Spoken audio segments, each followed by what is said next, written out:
to the Navigating File System notebook, which we referenced earlier.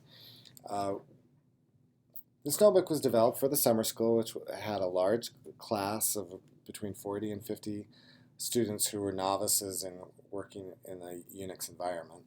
And so we were trying to just teach them basic skills about navigating through the file system, but wanted to have things that they could, small exercises they could work on their own pace for a few minutes and get feedback, so that I didn't have to be running around trying to answer all the questions for 50 different students, or just doing a demonstration that everyone else is just watching, that they're actually doing things hands-on. And so teaching them about changing directories and listing the contents of the directory, we have this little problem set right here where I'm asking them, in a particular directory, how many files are in there, what's the largest file, and what's the most recently modified file. And they can answer these questions by changing directory to that location and then doing an ls, and there's different options they could do to get details. And then what I'm asking them to do is, I have these variables defined right here with dummy values, and so they are to count how many files there are there and replace this -1 with a 15, and then they can evaluate this quiz cell, and they say, yeah, you got the correct number of files, it is 15, but your answer for the largest file and the most recently modified file are incorrect, as I haven't modified anything here. So looking at the file sizes here, I can see that accidents is the largest file,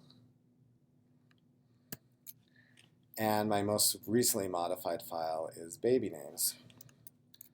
So I can come here and run that, and now I'm getting the correct answer.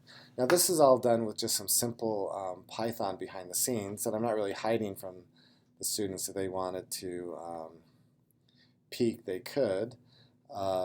Here where I'm getting the ls, you can see that I'm just using Python functions to address the same questions that they are. So I'm listing the directories.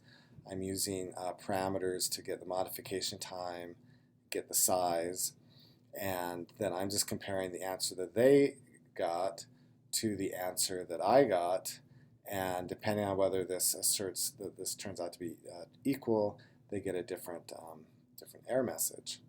And I have a number of these. So we have things where we're asking them to make a directory structure that matches this image, and then I have a quiz that is just looking for a directory structure that matches that, looking at content in files, and again, they're just a simple little quiz here that takes the file that they made. In this case, they're supposed to be making a readme.md file that has this content in it, and I read it in and see if the content that they actually created matches what we asked them to.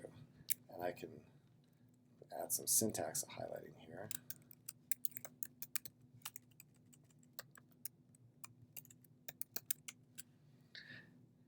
And I've done this through. So there's multiple quizzes, and it wasn't particularly hard.